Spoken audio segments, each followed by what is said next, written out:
Hello and welcome to July's All the Everything. And I think I probably say this every time, but this is well, just probably one of my favorite topics ever. It really is. And so, yet again, I am thrilled with our Facebook group members for picking this one. Um, yeah, I really can't think of something I feel is more timely, more needed, but also more fun to talk about. This month was the first month where I did the making of this show live into our Facebook group. And oh my goodness, the conversations that were happening in there about sovereignty were just so gorgeous. Honestly, it's just confirmation to me how needed this is right now, how valuable it is to people's lives, how we create completely different lives from sovereignty versus victimhood. So if I wasn't already really excited about doing a show on this topic, which I am now incredibly excited. Okay, so as ever, I'm going to share, first of all, a bit about what I've been consuming and creating this month or last month. And then I'm going to dive deep into the topic of sovereignty as a way to stop playing small. You're not helpless, you are powerful. So, what have I been consuming in March? And I was umming what to share on this one. And decided, because it's just so alive for me at the moment, it made sense to talk yet again about my shamanic training. So it's the second month in a row, because both months I've been for 4 days in the woods, deep in shamanic practice. And I will be sharing more details about that in my shamanic downloads, little short videos that I do on YouTube. But I really want to talk less about what I took from it this time here now, and more just again about that experience of aligned consumption.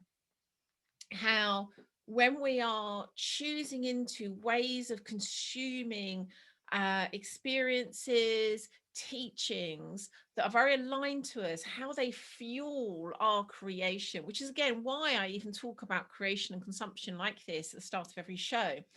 And I can see that me choosing into that training is so nourishing for me to be on the receiving end of someone else's creations in that way is just allows me to feel so guided, so held by life. And that might sound a bit of an overstatement, like, hey, it's just consumption. But that for me is the difference when we are consuming in a really aligned way.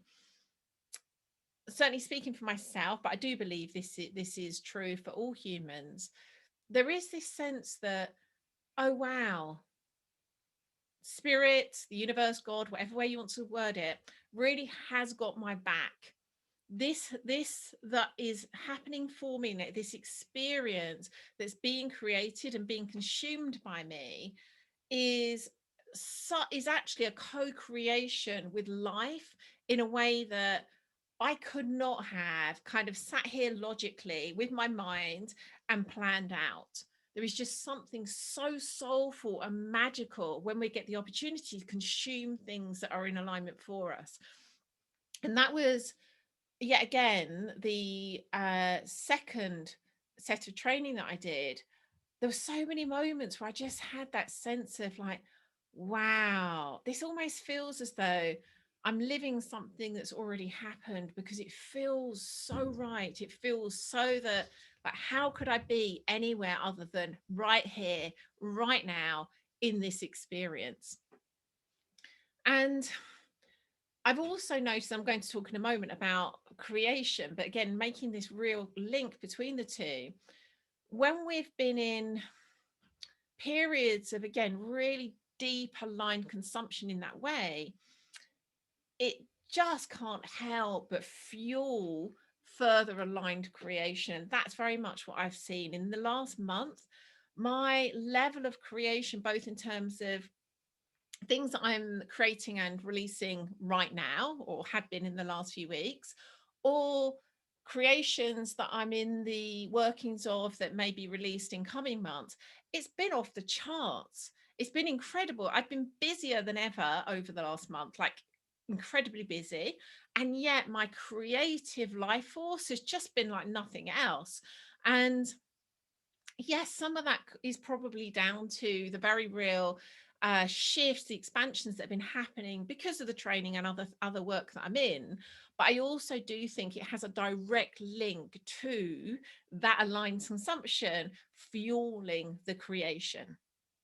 So that again has been just such a reminder of something again that I've known for a long time. Hence, again, why I always talk about these kind of two bookends of consumption and creation. But for me, it really has allowed me to see something about this again, about that like deep alignment, and also the immersion into consumption in that way. Again, when it's aligned, in our culture now, we can be very like in and out of things. Our attention's all over the place. We very rarely get a chance to like immerse ourselves into something, even for hours, but certainly for days is so rare. And whether it be a training, whether it be, I don't know, a vision quest like Jonathan's just been on, whether it be, whatever that might look like for you, to really be able to immerse yourself in it again creates a level of depth and level of fueling the creation that I don't think is possible when we're just having these kind of little snacks of consumption here and there. We need both, we really do. So moving on very nicely to what I've been creating in the last month. As I said, I've been creating so much. And I was sitting in the garden just before I started recording this, pondering what of all those different things I could potentially talk about. And I actually thought, what feels truer is to take a step back and actually share how all of the things I've been creating, all the offerings I've been creating, all of the content I've been creating is all a manifestation of a deeper creation, which is my life. And this is going all the time. I'm always in that conscious work of creating my life in alignment with my vision. But it does feel in the last month there's been more conscious stepping back and noticing like, oh, if I just keep going in this direction, I'm actually going off course. Or, oh, if I went a little bit more in this direction now, that would actually allow me to be here come October, which now feels more aligned for me. So some of the ways that shows up or has been showing up specifically for me in the last month is being in real conscious creation about my kind of like day to day, month to month way that I work and live. And we already, several months ago, Jonathan and I planned to take the whole of August off. And that did feel quite edgy. The idea of like, saying no to all of our one-to-one clients, no to any other opportunities that come up, and then just take the whole month. But it does feel so perfect, so aligned. And again, that is an opportunity for us to rest, go inwards and consume in order to fuel our creation come September. But it was also very much something that we've been in the workings of for many years, where we are really choosing how and when we work. So taking August off is an example of that. Another example is every Wednesday afternoon, we both take the afternoon off and go do our thing. And we did that initially, but just because the days were getting shorter, it was getting darker here, like I think back in the winters when we first did this. And so we did it as a way that so we could go out and go for a walk in nature and not have the whole thing be in the dark. And then we've just consciously kept choosing back into it. You know what? It feels so nourishing to have that afternoon off midweek let's choose it again. And of course, that comes at a cost. There will be often sacrifice needed when we're in creation. And yet it's something we're choosing and choosing and choosing because it feels so good and it gives us so much back. Another example of this is noticing that it's increasingly feeling aligned to do more work in a circle setting, in a group setting. And so, and I'll share a bit more about this later. An example of this is the changes we've made to Wake the Wild Sovereign, which used to be only a one-to-one offering, and we've just changed it, literally released it on the website today. So it now includes a circle. So this is another way that we are really consciously creating our lives, creating our work, so that it really feels more and more in alignment with who we are now and who we're becoming, and in alignment with our vision. And then lastly, and this is not lastly as in terms of like I've listed everything, it's just lastly as an example. Um, One of the ways that I personally particularly value in terms of creation is my environment, my living environment, my working environment. That is something I believe is actually incredibly important for all humans.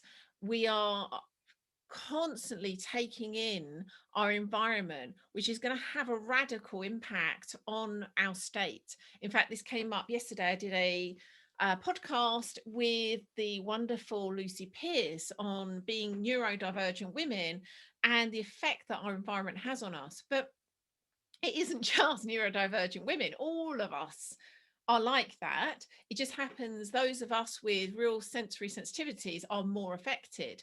So for me, that real conscious creation of my environment is so important. So I'm not just trying to make sure that it isn't an environment that bothers me in terms of like lighting being too bright or temperature being distracting, but also a creation where the beauty of my surroundings are another way that I am fueling my energy, fueling my creativity. So all of the time, I'm looking for options to do that. And so it could be the way that I create the garden, my views, what's in my awareness. So I'm sitting here at my desk. All of the time, I'm in, and I say all the time because it literally is all the time. It's not something I particularly am able to switch off. Um, I will be looking for ways to optimize what's in my awareness day to day as an act of creation, as an act of life creation.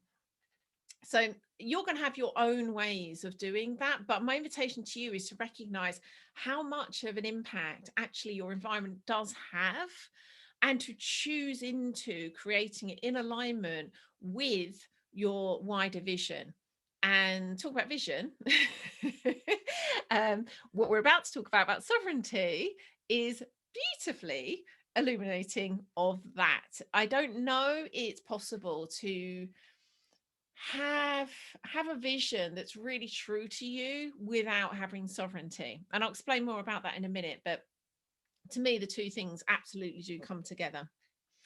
So let me have a look. I think we are now ready to dive in to the main topic. So as a reminder, for me as much as you, sovereignty is a way to stop playing small. You're not helpless, you're powerful. And before I dive in, I'm going to make an invitation to you. As you're listening to this, notice where you're being triggered by what I'm saying, and whether that might be that you're being triggered by me. You're thinking, whatever that might be, who does she think she is? Or it's easy for her to say, whatever that might be. Notice when you're being triggered by me, and notice when you're being triggered by examples that are coming up in your own life. So as I'm talking, of course, I'm going to be saying things that's going to make you think of situations, relationship, examples in your own life, and they might trigger you. So just notice, and maybe even write a note if you've got a pen and paper there, make a note of all those times that you're being triggered. And that will become clear why I'm asking you to do that as I go on. But I just want to make that invitation before I even started. Notice when you're being triggered during this episode. And that's not a trigger warning, just to be clear. So I'm also going to ask you something before we start. And I've just asked the members of the Primal Happiness Facebook group this question too. So if you've already taken part in that, you don't need to do so again. But if you're listening to this for the first time, this is a question for you. And I'd love, if you want to come into the Facebook group and share what came up for you, I'd love to hear this too. So the question is, why might you choose sovereignty? Why might you choose sovereignty? And I guess the deeper question is, why might you choose onto the path of sovereignty? Because it isn't often a kind of like one-time choice. So why might you choose into the work of sovereignty? Why might you choose onto the path of sovereignty? But simply put, why might you choose sovereignty? I'll just give you a moment just to ponder that question. And there's no right answer. It really is what's coming up for you. And I appreciate I'm asking this without having gone into all of what sovereignty means, but I suspect you've got some sense of it. So base it on that. Okay. This is why I choose sovereignty, and also why Jonathan and I choose sovereignty as one of the compasses for our work, one of the principles for our work. We see sovereignty as the way that we can liberate ourselves from fear to become that full expression of our soul. We see that this is critical. Sovereignty is critical. There's a quote that I am constantly quoting, and it's by the infamous magician Aleister Crowley. And the quote is, and I love this because you can see people's faces kind of like, if you say it to someone in person, they kind of get a baffled expression on their face. But I do think it's one of the most genius quotes ever. Love is the law, love under will. And say that again, love is the law, love under will. And will, in the way that he means it, is true will. And another way you might want to see that is perhaps your soul's will, that deeper sense of what you came here for, what you're being called into. So love is the law, love under will.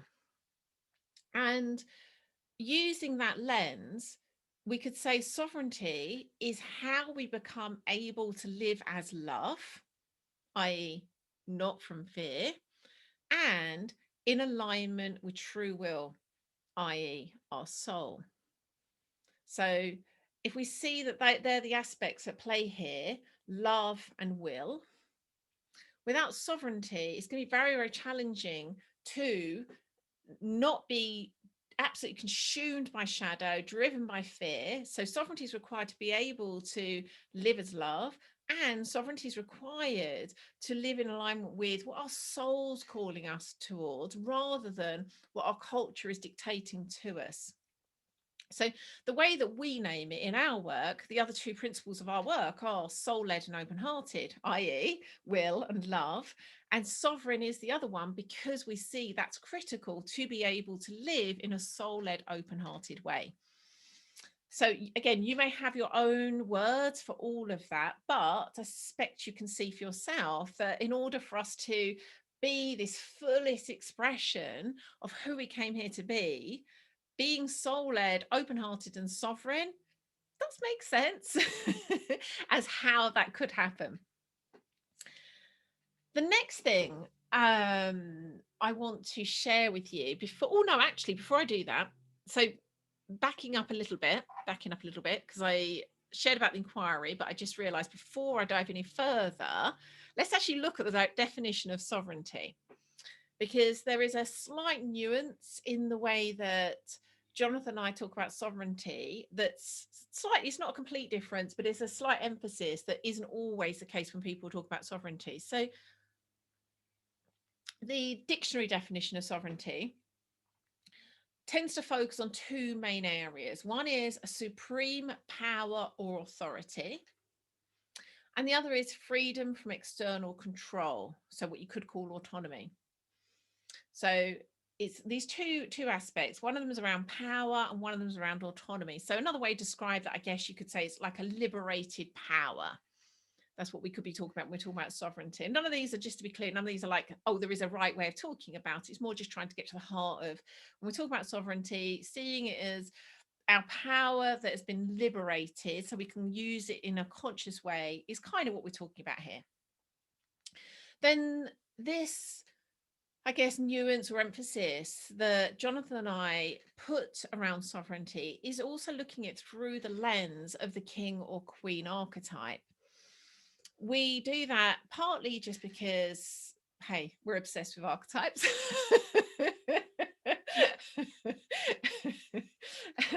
Which isn't just for no reason. There is a very good reason we're obsessed with archetypes, because they damn well work. But the reason this is particularly beneficial when combined with sovereignty is because the way that our minds work, when we look at particularly our subconscious mind, which is actually driving so much of how we live, how we be, how we think, the way the subconscious mind works is around feelings and images. That's what's being stored here. So it's kind of like all of the impressions that have been made and have been stored in our subconscious mind, and whether they be things that have happened to us personally, whether they be things that are a cultural thing that was been embedded there, it's very much a world of feelings and images. And the wonderful thing is, that's exactly what's evoked when we're talking about archetypes, because archetypes are something that have been around for as long as humans have been around in all their different forms. When we think of, for example, if I say think of a queen, I suspect the first thing that comes to mind isn't a whole load of sentences and words around being a queen. I suspect what will happen is, and it depends also how you're wired, it could be that you saw an image of a queen in your mind's eye. It could be that you've got this energetic feeling. It could be that even it could be another way that you experienced it, but I suspect it wasn't a kind of thought out, named, logical impression. So I just want you to notice that, and I'll do the same now. I'm going to ask you something else, and just now this time bring a degree of consciousness to what arises. So I want you now to think of a king. Just notice what comes up. What do you feel? What do you see? And again, I suspect, I mean, let me know if I'm wrong. And actually, you did have kind of like paragraphs of details come up about king, but I very much suspect that it was predominantly feelings and images that arose. And this is why the working with archetypes is so powerful, because it taps directly into our subconscious mind, which again, to a very large extent, is running the show.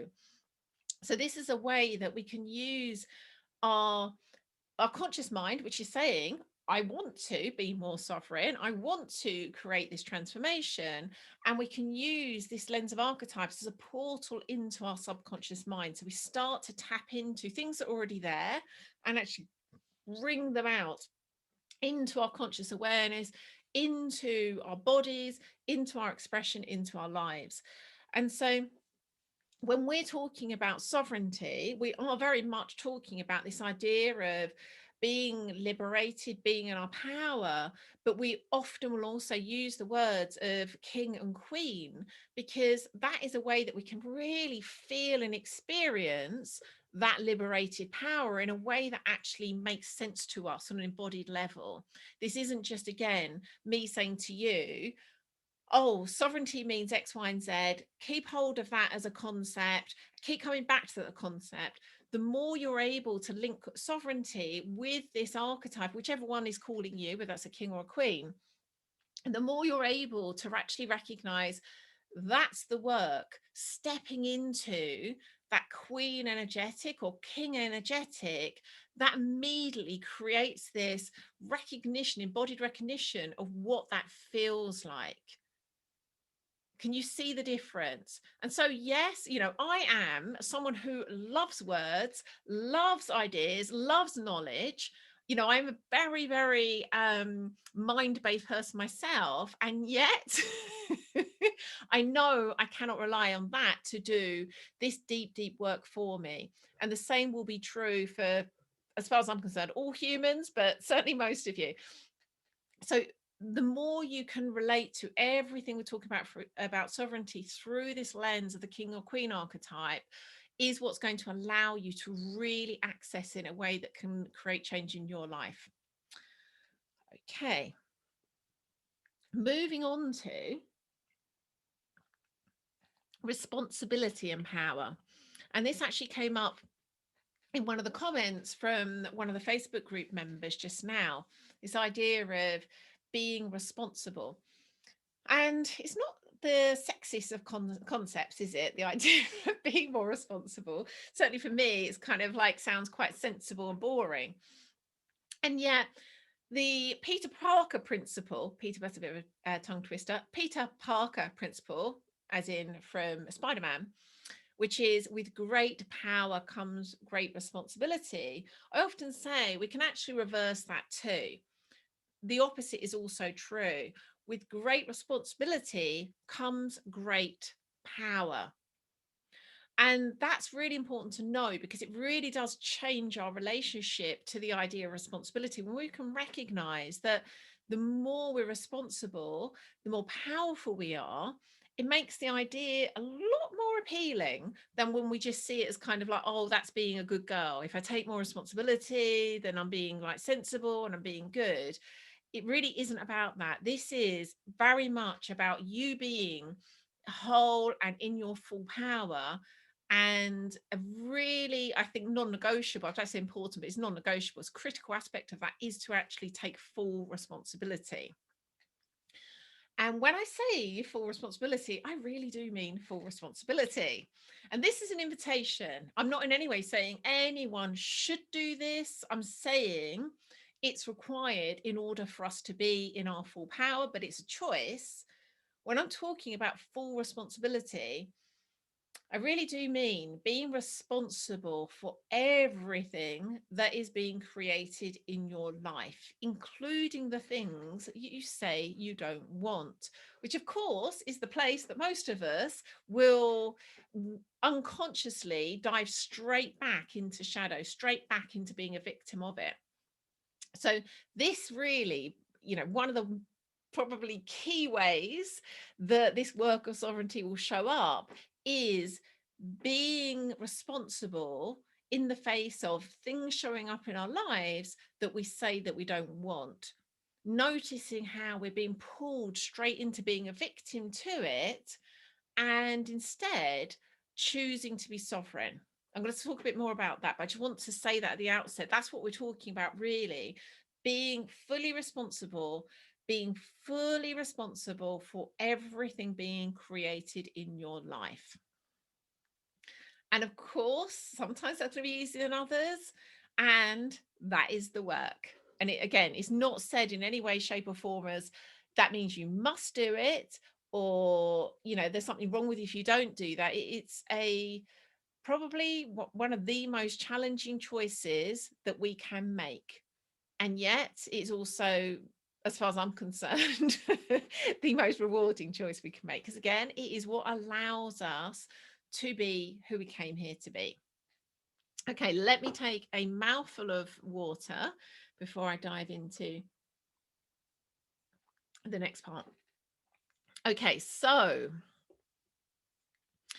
we talked a bit earlier about triggers. I asked you to notice, as we're talking in this show, all the times that you're being triggered, and that invitation continues. Notice for the rest of the show anytime you're being triggered too. In fact, the invitation is to notice anytime you've been triggered in life from now on, but just talking about this show in particular.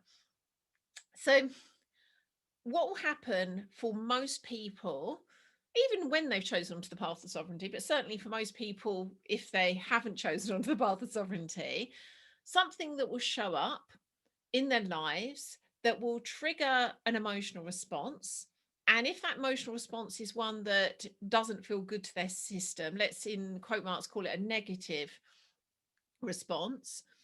If it's a response that's from fear, they will be experiencing that from this victim place. And something I find is really, really helpful to illuminate this more clearly, how this is a victim, is through um, the wording of, or the concept of, the victim triangle. I'll make sure that we share an article to this in the show notes. So it's a take on something you probably have heard before about the drama triangle. And Lynn Forrest wrote an article where she's actually naming that entire drama triangle as the victim triangle. And I think that is such a powerful distinction to make. So for those of you that aren't familiar, or maybe haven't looked at this recently, on the drama triangle, there is the persecutor, the rescuer, and the victim.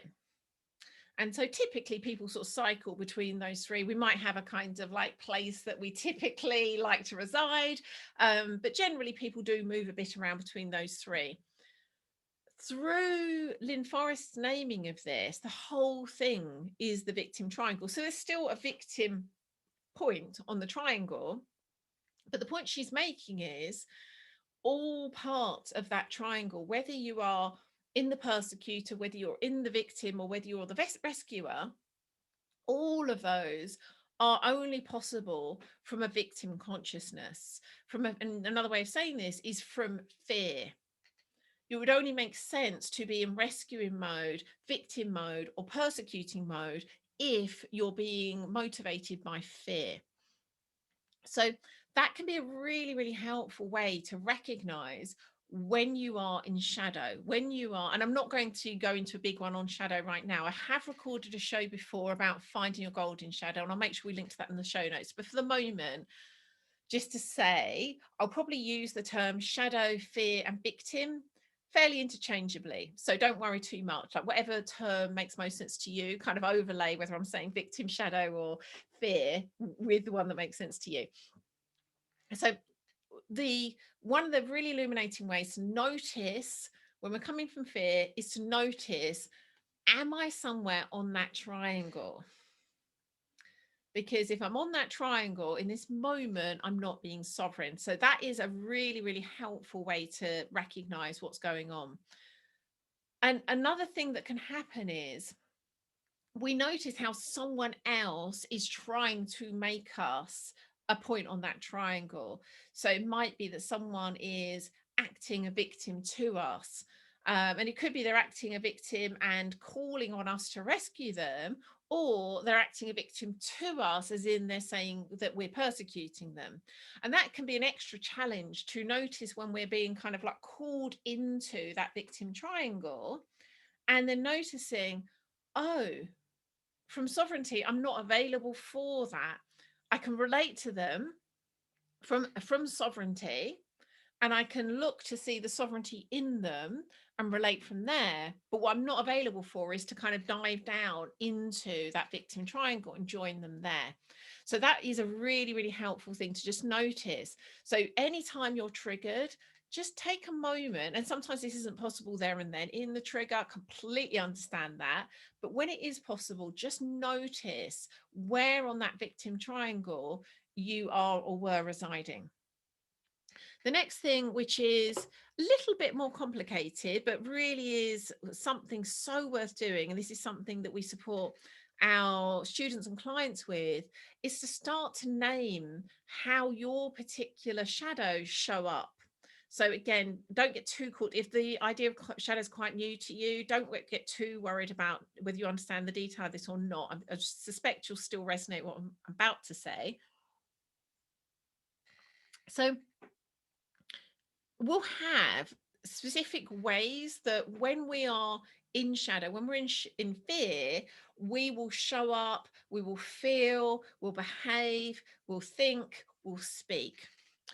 And the more familiar we are with those, the less we are in them and they've got a hold over us.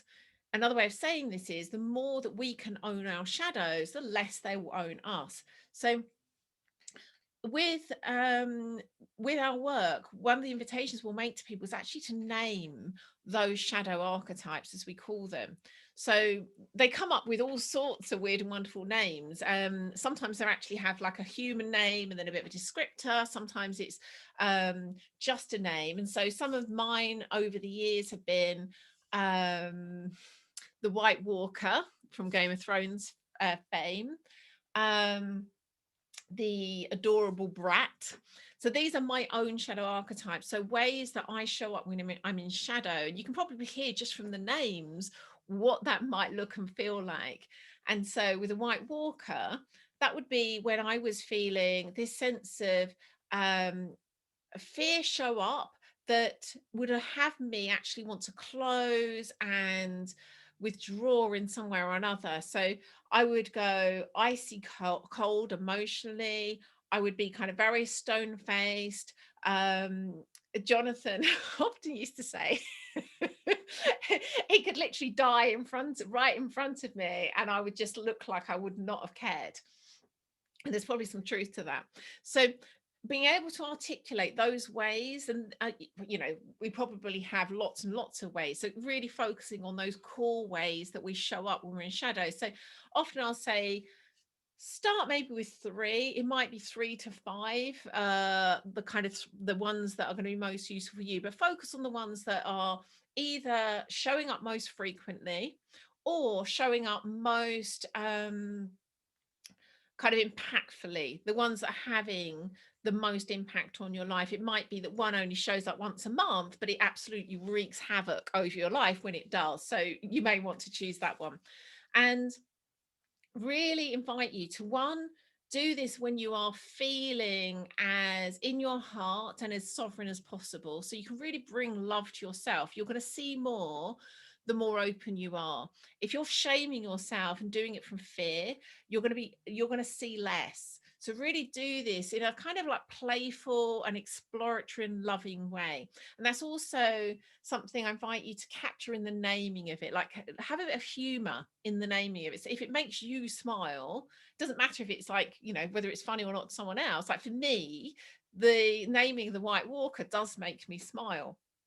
It makes me think of the White Walkers on Game of Thrones, and it just tickles me, the fact that, like, say for example, Jonathan sitting opposite me on Zoom would see that sitting in front of him. So whatever for you has that kind of like humorous vibe to it, that is not going to be like, oh God, here I am yet again showing up in this way that just makes me feel shame. So really allow yourself to like bring some lightness into all aspects of it, particularly do it from a place where you can be open-hearted, but then in the naming of it, do it in a way that's got a bit of lightness baked in. So that's 2 ways. And also you can cross relate them. You might notice how your shadow archetypes often will link to places on that victim triangle.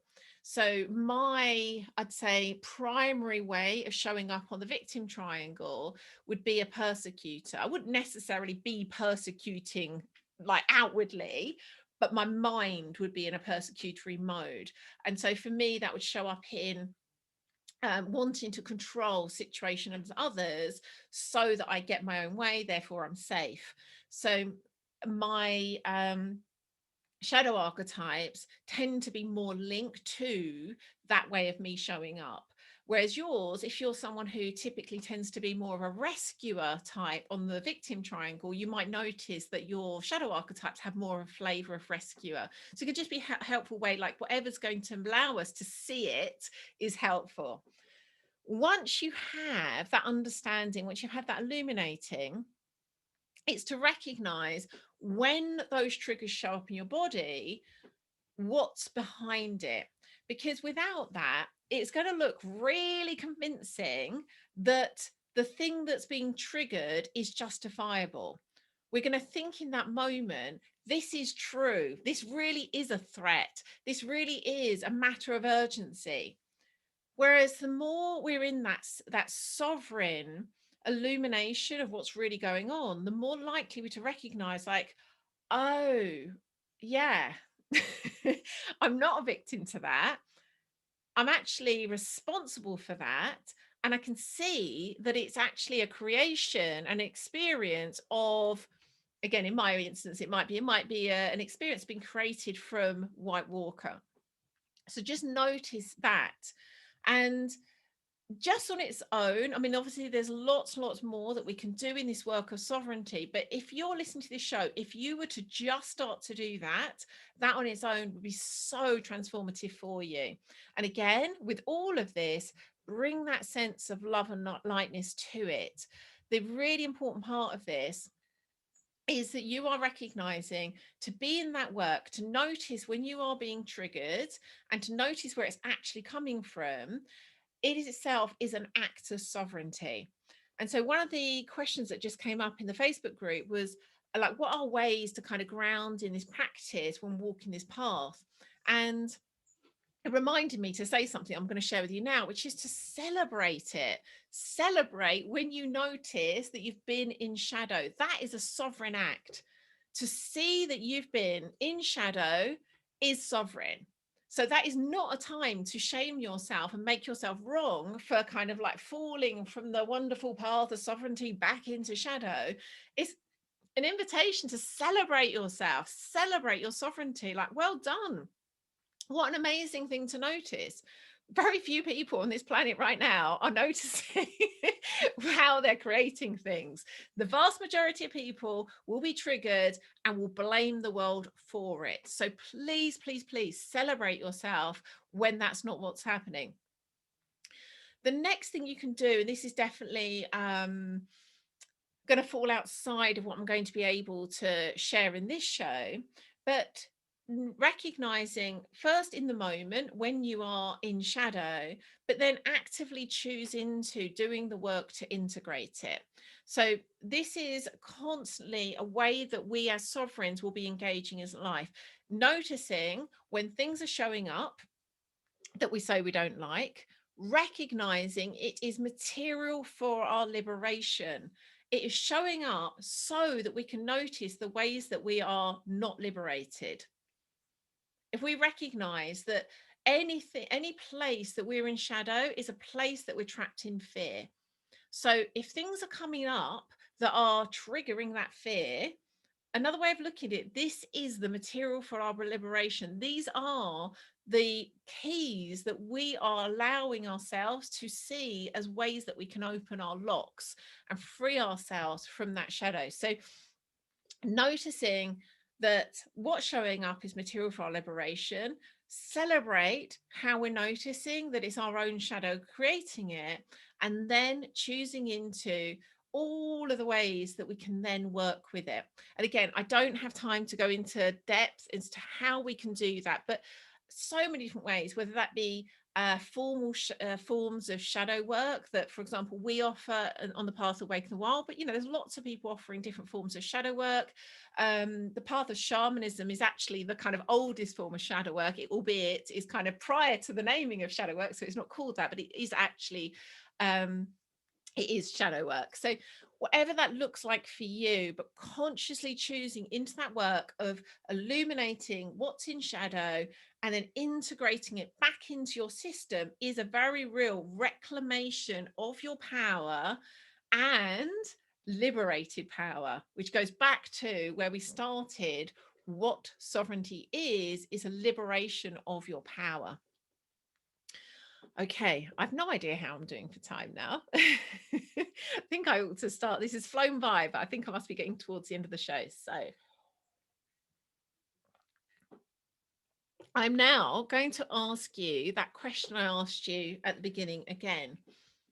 Why might you choose sovereignty? And I'd love, again, if you just take a moment after hearing everything I've just shared, what's showing up for you now? Has been illuminated during this conversation that perhaps it wasn't in your awareness at the beginning of the show? Why now might you choose sovereignty? Wonderful. And the next question is, are you going to choose it? Are you choosing sovereignty?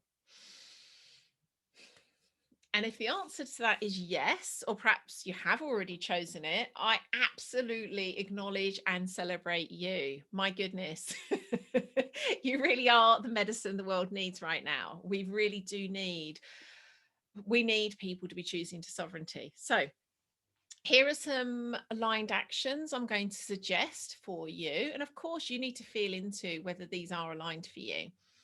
So the first one is, and I mentioned this earlier, this can't be just a kind of surface level choosing.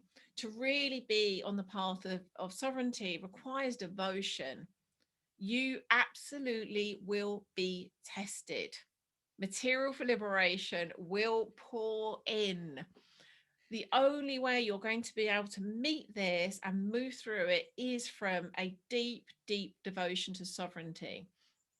So, whilst you might have answered answered my question with the word yes when I asked, are you going to choose sovereignty? My invitation now is to just take your time with that. Really recognize that this is probably one of the most important choices you could make in your life. Choose it at the deepest possible level you can, so it is actually a devotion. Notice and also recognize, like going back to what this provides to you, why you might choose it. Recognize how this is in service of that, in devotion to that. So for me, this whole path came about before I even knew about sovereignty. For me, this was seeded in a devotion that I made many years ago to live a soul-led life. So my deep, deep devotion then was to my soul. And then over the years, recognize how other devotions actually were in support of that. And one of them being that devotion to sovereignty. So that's the first invitation I have to make to you, is to devote to sovereignty. And don't rush that. Again, really take your time with that. Notice what that might cost you. Notice that what that might require of you. The second one is actively look for and work to integrate shadow. So as I just spoke about, this is a constant work of illumination and then choosing into ways to integrate shadow. So first and foremost, start with looking for that, looking for all the ways that's showing up for you. And of course, if you took my invitation earlier, you already started this. You may now have listed or at least noticed the places you've been triggered during this conversation. So brilliant. Celebrate yourself. If you've been noticing those ways you've been triggered, the next invitation is to notice what's been creating that for you. So you want to go away now and do that work I suggest in terms of creating the shadow archetypes, learning about that victim triangle. But that's the invitation here. Notice how you're being triggered and then notice what's creating that. And lastly, and we've not had a chance to speak huge amounts about this at the moment, but really the point of all of this, as far as I see it, is so that you have the opportunity to walk as your soul, to be here, expressing fully as who you came here to be. And so that is going to require you to have a sense of what that looks like, to have that soulful vision for yourself. And so it's all very well becoming sovereign, brilliant. It's all very well moving yourself out of shadow, but what's all that for if you're not actually in the work of becoming that full expression of yourself? So having that clear vision of who you really are at that deepest, deepest soul level and focusing on that, bringing your focus back to that every time it's been pulled away again by fear. So there's the 3 suggested aligned actions for you. Only you will know if they are indeed aligned for you. And I'd love to know. Do share in our Facebook group if they feel aligned to you and if you are going to choose them. Wonderful. Okay, so before I close out, I want to make another invitation to you. If you are a man listening to this and you are feeling that call into sovereignty, we have Waking the Wild Masculine, beginning again in September, and it could not be more perfect to support you on this path. So Jonathan Wilkinson will be leading another group of, I think, about 8 men onto an incredible journey into this work of being soulful and open-hearted and sovereign. And it takes place around a circle format, but also going and doing in-person vision quest. It is honestly something that if I was a man, I would be doing, and I'm quite jealous as a woman listening to that. But it's yeah, sadly, if you're also a woman listening to that, wishing you could go, unfortunately, it's just for men. And yeah, I honestly can't think of a better way that you could be walking this path. So if you are listening to this, or in fact, if you know a man who could be right for that, the link for it is primalhappiness.co/WTWM. And you can find out all about it and also book in for a call with Jonathan so you can explore whether indeed it is aligned for you. Or if for whatever reason that doesn't look like what is calling you, or if you are a woman and you're being called onto this path of sovereignty, then we have, and I'm so excited about this, a brand new evolution of Waking the Wild Sovereign. It has literally just gone live on the website today. We had some kind of like quick, get it ready, because I suddenly realized I'm talking about sovereignty. It makes complete sense to have it ready. So we've kind of like really quickly updated the page on the website. And I'll make sure again that's included in the show notes. What we've done is taken our signature crucible, Wake the Wild Sovereign, and included a circle too, which is something I'm so thrilled to be sharing with you. We have the power of circle embedded in all of our other crucibles, and particularly having just led Wake and Wild Medicine, which is again based around a circle, we realized like, oh my goodness, our sovereigns really need that too. In fact, they need that more than anyone, because sovereignty is so rare in our culture. For those of us walking the path of sovereignty, we really need a circle of sovereigns around us. So that's the real change. So Wake Wild Sovereign in future will include one-to-one call with me each month, one with Jonathan, a sovereign circle, and then dyads and triads where you get together with one or two of your fellow sovereigns to support each other, witness each other. So it is going to be, I don't even have a word, like powerful beyond all imaginings. It's going to be coming, we haven't quite agreed the date yet, it's probably autumn. Again, it's going to be limited spaces. We're thinking probably 8 people. Some of the spaces have already gone because they're from people that are already working with us that are going to move into that circle. If you're feeling the call, please do let us know as soon as possible so that you can claim your space. And of course, we will check that it's aligned for you. That's always a really important thing when you're committing to something as deep as that work is. But go have a look. And the actually good idea if I give you the link for that. It is primalhappiness.co/sovereign. primalhappiness.co/sovereign. And what else? If you want to just have a look, everything else that we're offering at any point coming up, the link for that is primalhappiness.co/go deeper. You can also find the links to both the ones I just mentioned there. If you're listening to this live in the Facebook group and you haven't already discovered our podcast, then I suggest you go check that out. It has been running for, I think, 7 years. We're in 300 odd episodes across just absolute cornucopia of topics. And that's at primalhappiness.co/podcast. And this is getting really confusing now. If you're listening to this on the podcast and you're not already a member of our Facebook group, firstly, you are really missing out. I'm not usually someone who kind of likes to play on FOMO, but my goodness, like that group is going on. So if you're not already a member, go to facebook.com/group/primal happiness. Come join us. And the real benefit now is you can then join me live for the making of the next show and get to spend some time with me before I hit record and actually start making it. So if I haven't already seen you in the group, I hope to see you in there soon.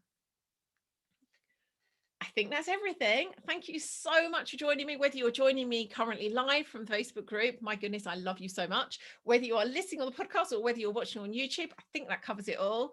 Thank you so much for joining me. Love you so much. Have a wonderful Friday and weekend. Usually record these on a Friday, but a little bit earlier in the week now. I love you. Mwah. Goodbye.